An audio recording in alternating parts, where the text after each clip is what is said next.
very sober and serious process that is removed from politics. I would respectfully argue with my friend on that point. I would say that this is all about politics. This is all about presidential politics, as a matter of fact. And this is all about politics, the politics of Paul Ryan, our new speaker, who has made a commitment to use the majority in the House as an incubator for Republican ideas that can be used on the campaign trail after the after the Republicans choose a nominee for president. And it's no surprise why the ending date of the task force on executive overreach ends sometime in August, if I recall correctly. That'll be right after the Republican convention, or it'll be at some point after the Republican convention. It'll be an opportunity. Mr. Chairman, will the gentleman yield?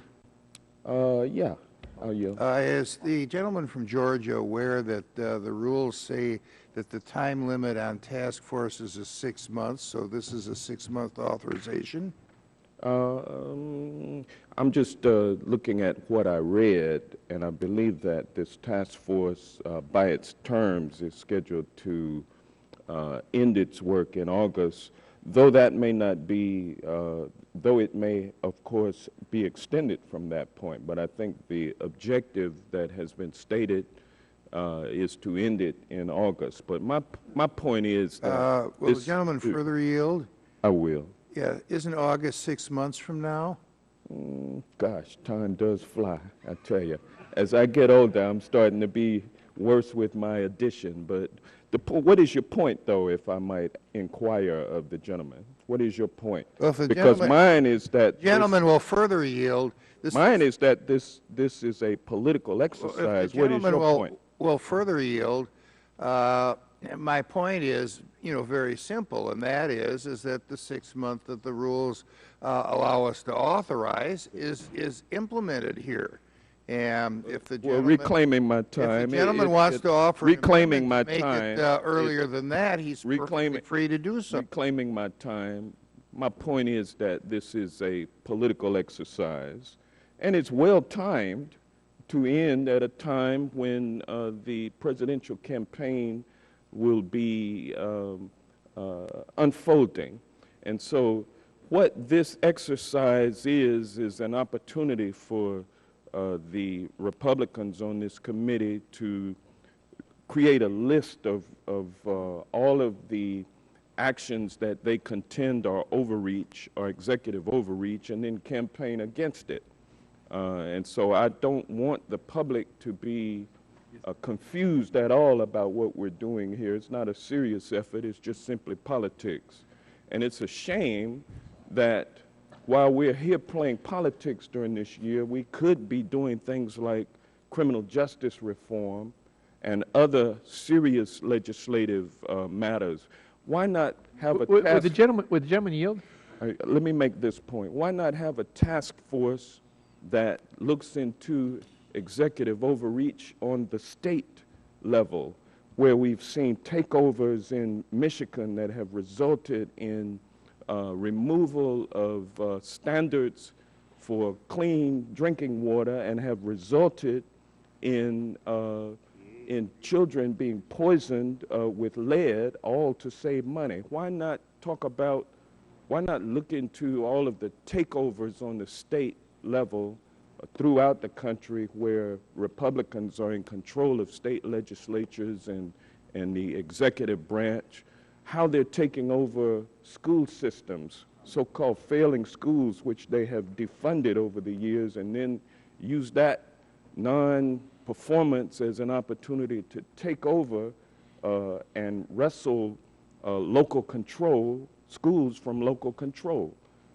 Those are legitimate things that we can look at, but instead we are embarking upon another political exercise with this executive overreach task force, which, I mean, it presumes that there has been executive overreach.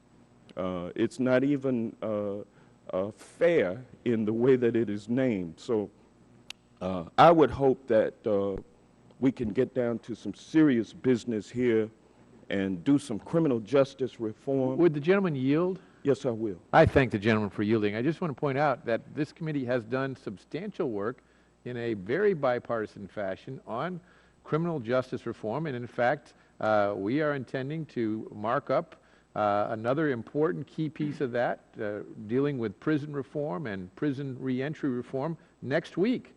So we're listening to the gentleman. We're doing criminal justice reform. Well, as to some of the things that the gentleman talks about that are going on in the states, I would argue that we should have some respect for the Constitution and say that that's the business of the states and not this committee. But it is the business of this committee what our relationship is with the executive branch. And that's why we have this task force. Well, Chairman. that having been said, I cannot disagree with that, but I will say that the remedy for any executive overreach is legislative action, and that's something that we've not seen enough of in the 114th Congress, and with that, I'll yield back. The chair recognizes the gentleman from California for 5 minutes.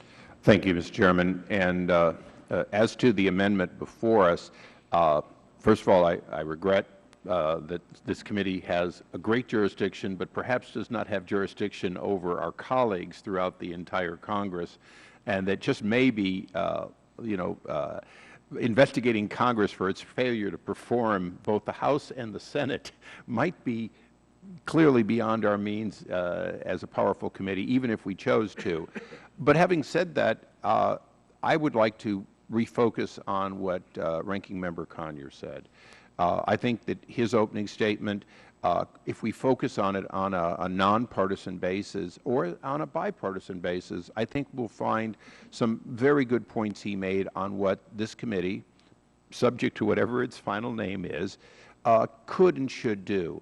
I think Ranking Member Conyers, when he talked about empowering the IGs, the Inspector Generals, people that are appointed by the President or a Cabinet officer and confirmed by the Senate, who have testified that they have concerns about their authority, independence, and freedom.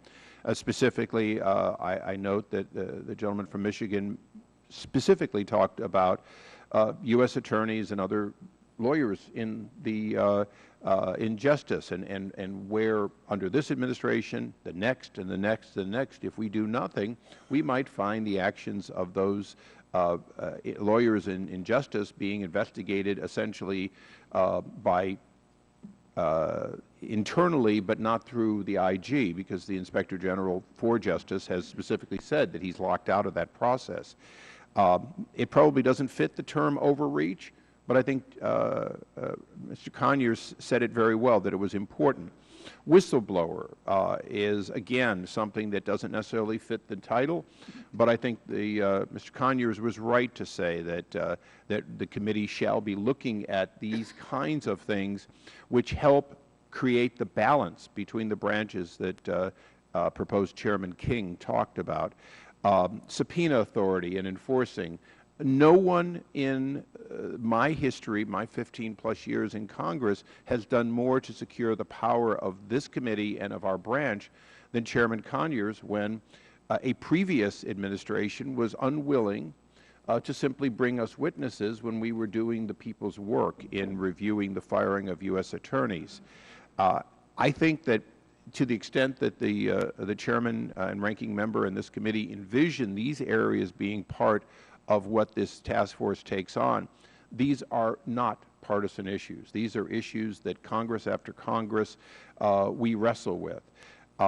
Lastly, and perhaps this is more the bipartisan nature, timing does matter.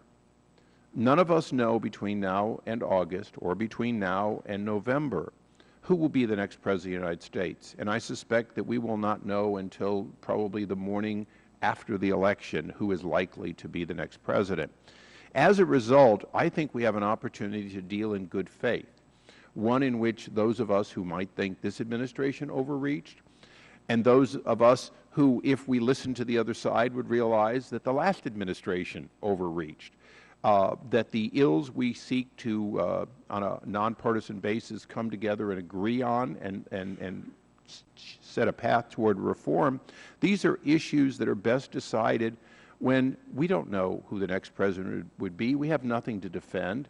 None of what we do on this task force will affect this president, and I don't believe it will affect this election. But I do believe that we can agree to things that are before us by November so that we agree to what should be done to balance the three branches. And I'll close, Mr. Chairman, by saying that Mr. Conyers hit one of the most important points. Not everything is a matter of ceding authority or seeking authority between Article I and Article II. Some of it is what former Chairman Conyers said so well. We need to consider expeditious redress to Article III, because unless we pass legislation that very specifically tells the Article III judges that, yes, we do want them to arbitrate at an expeditious rate when there are certain types of disagreements as to the meaning of a law and the like, unless we do that, the justices will assume that they do not have that authority, and they certainly would assume they do not have that authority to do it in an expeditious fashion. So since I have done only the work of saying Mr. Conyers is right, I would yield the remainder of my time to Mr. Conyers. I thank the gentleman, and I think this has been a very helpful discussion.